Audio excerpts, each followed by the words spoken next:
Hi there, Zam here with Nerd Nation. Going to be talking Falcon and Winter Soldier episode 5. There will be some spoilers in this talk. I will be also mainly brushing over certain things because some things are more important than the others. First of all, the most important thing is Sam Wilson's origin story to be Captain America. This was the episode of that. The episode did begin, by the way, with him and Bucky having a fight with John Walker. Obviously, after John Walker bludgeoning that flag smasher to death, that needed to be resolved. They had a fight, very similar to what we saw in Civil War, 2-on-1. It was pretty cool seeing Captain America being the one guy this time, but Bucky still part of the tag team, getting his digs in. I like the way how they ended it. I like the fact that Falcon's wings got destroyed, so that shit is over for him. And I did like the way that he still used his booster pack engine to break the arm of Captain America to disarm him, literally. It was pretty cool. It doesn't discredit Captain America at all because he was one guy fighting on two guys, and one of the other guys he was fighting is a fucking super soldier himself. So he was at a disadvantage from the beginning. It was a great little way to start the show with an action scene. I'm glad the action was out of the way because the character development for Sam Wilson in this show was fantastic. We get to see Sam Wilson meeting Isaiah Bradley and talking about what it means to be a black Captain America, and some more of the shit Isaiah Bradley went through and how he doesn't believe in the Stars and Stripes. I don't fucking blame him. They've treated him like shit. And as much as America likes to be a beacon of hope and purity and stuff like that, for certain demographics, they don't fucking get the same treatment as others. And you can see that. I mean, segregation just ended like 66 years ago in that country. So people like Isaiah Bradley, who was around before the end of segregation, was obviously going to be treated like shit, and he was never going to be made Captain America. Sam Wilson believes things have changed now, but Isaiah Bradley feels maybe things haven't. And I want to say the actor who plays Isaiah Bradley, his name escapes me right now, phenomenal job. He just truly believed that he was a broken old man, and I really hope Sam not necessarily proves him wrong, because you don't want to say it like that, but makes him a believer. Makes him believe that things can be better.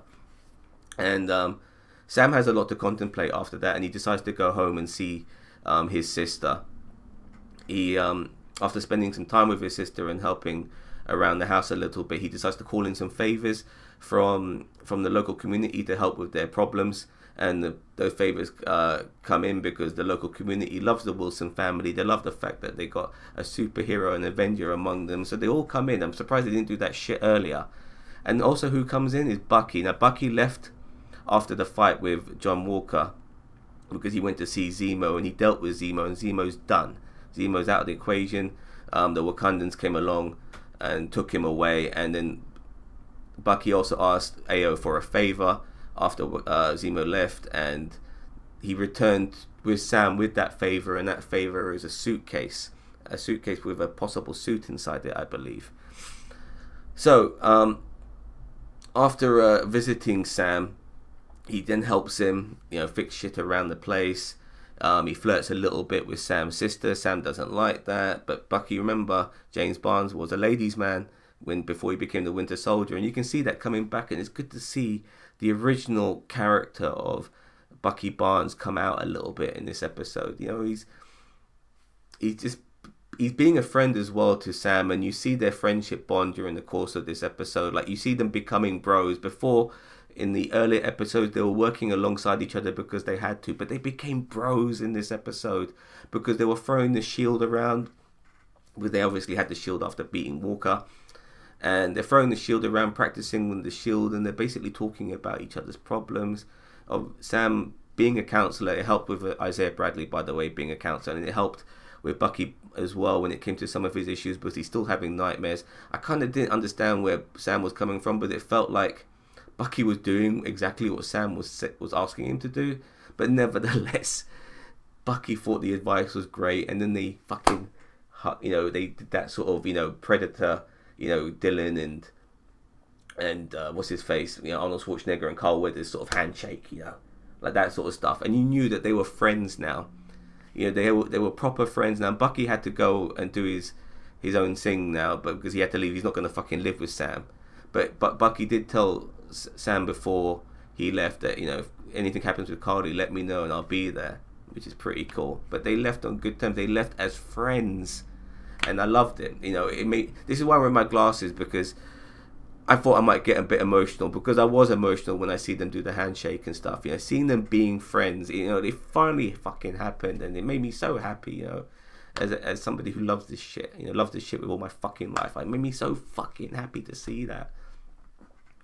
So the Flag Smashers have got Carly as sorry, I apologize. Carly from the Flag Smashers has hired Backrock the Leaper. He is back. So he wasn't just for the opening episode for that fucking Bond sequence in episode 1. He's back to cause some more damage, and he's got some shit for he's got some beef with the Falcon, and I love it.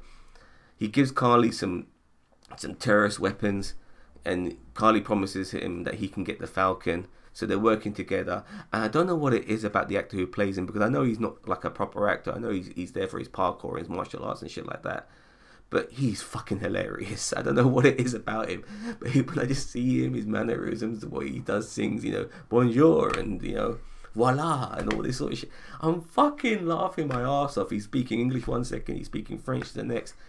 It's just great. I fucking love Batroc the Leaper. I want more of him. I hope they don't fucking kill him off. So when the episode ends, there's a terrorist attack which is about to begin in New York by the Flag Smashers. Sam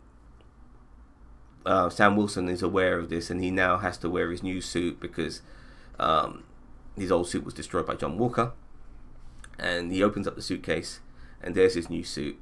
And well, we don't get to see it, unfortunately, but it's at it will be at the beginning of the next episode, and that's a good tease, because I really hope they don't fucking tease his new suit in the fucking trailers between now and next week. I'll be really pissed off. But that's how the episode ends. I want to quickly now go back to John Walker. John Walker in this episode, after being beaten up by Sam and Bucky, he then goes on trial back in America, and he gets discharged, honorably discharged, but he loses all his fucking benefits. And you see John Walker lose his shit in the courtroom and getting angry at everyone. You know, and I love it. I fucking love it. Why do people hate this guy? This is the perfect characterization of a character who's in the fucking comic books. And this is great shit. I love this. We've had good guy Steve Rogers for a long time. Having an alternative Captain America is very refreshing. And instead of being pissed off about this, we should be fucking appreciating this shit. Nevertheless, after leaving the court, and he doesn't even let the fucking judge finish his spiel. He just walks out the fucking courtroom after fucking giving his two pennies worth, and then whilst he's out the courtroom and he's having a chat with his wife, a lady comes along, and her name is Valentina Fiorentina, what the fuck her name is. Apparently, I believe this is supposed to be the big special guest appearance or so on. It may have even been Batroc the Leaper, who knows, but if it was, I wasn't blown away about it, but I don't give a fuck about it, because a lot of people did give a fuck about this thing. But I know it's going to piss off a lot of people that this actress from Sex and the City, or where the fuck she's from, is supposed to be this special big guest star. Well, I was kind of underwhelmed, but I don't care at the same time. I'm just thinking about this now. Come to think of it, you know, like this person, but who cares? She's the person who's like creating now the US agent character of John Walker. She tells him, don't worry about the fucking shield, you know, it never really belonged to the United States government anyway. It's a kind of grey area, and I don't blame you for killing that guy after he killed your friend. I don't blame you for taking the serum. It's probably one of the best decisions you've ever made, but another best decision you'll make is by calling me, or waiting for my phone call and taking my phone call when I give it to you. And she gives him a fucking business card, and there's nothing on the fucking business card. It's blank. And it's so funny seeing John Walker's like reaction to the blank business card. Like, duh. It's so fucking hilarious. Nevertheless, we see John Walker talking to Lamar's parents and probably his sister or his wife, I don't know. And I think it's his sister, and they're obviously really upset. He tells them that he killed the person who killed Lamar. Obviously, that's a lie, because that guy didn't. It was Carly who killed Lamar. But he wanted his parents obviously to feel better, and he leaves upset and stuff like that. And I think that's the last time we see John Walker until the post-credit scene, because there is a post-credit scene in this episode, and that is of John Walker making a new shield. That's how the episode ends. And I'm thinking to myself, wow, there's a lot set up for next week. We still don't know who the power broker is, by the way. There was some Sharon Carter moments here, a very brief one, probably indicating that she is the power broker. But honestly, I really hope she isn't. And you know what? With this far gone into the show, and I really thought the power broker was going to be revealed in this episode, and he hasn't been. I don't want the power broker now to be revealed at all. Please do not reveal the power broker in this show. It'll be the most underwhelming fucking thing ever. And if it is Sharon Carter, no one's going to give a fuck, because everyone's thought it was Sharon Carter from day one, which is why I hope it isn't fucking Sharon Carter. This was an excellent episode. A great origin story for Sam Wilson to become Captain America. I fucking loved it. Extremely emotional. Great character development all the way around for the main characters. It was fantastic. Zemo's gone, unfortunately. But there are some loose ends to tie up with John Walker and the Flag Smashers.